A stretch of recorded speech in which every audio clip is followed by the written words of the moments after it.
Les deux parties ont échangé leur point de vue sur un large éventail de sujets au cours des 3 séries de pourparlers en 2 jours. La Chine les a décrites comme franches, constructives et bénéfiques.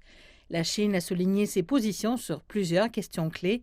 La Chine a déclaré que le rôle principal du Parti communiste chinois est le choix de l'histoire et du peuple. La Chine n'a pas l'intention de s'immiscer dans le système politique américain ni de contester son influence.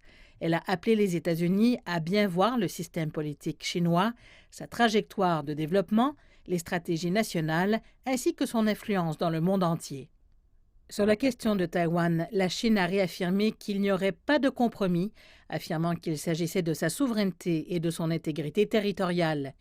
Beijing a exhorté les États-Unis à respecter le principe d'une seule Chine et les 3 communiqués conjoints entre les États-Unis et la Chine et à arrêter les échanges officiels et les contacts militaires avec Taïwan, sous quelque forme que ce soit. Les États-Unis ont réitéré leur adhésion au principe d'une seule Chine.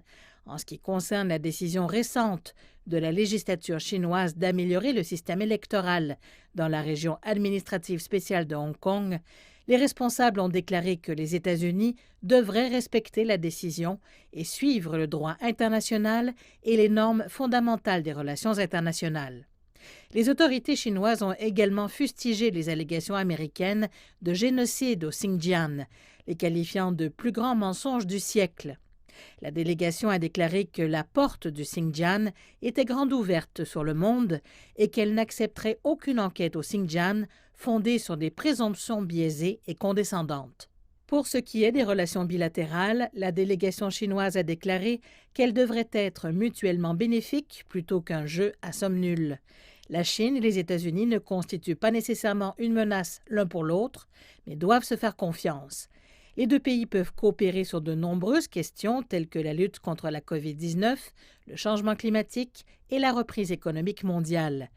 La délégation chinoise affirme que l'attitude de la Chine à l'égard des relations bilatérales est claire et cohérente.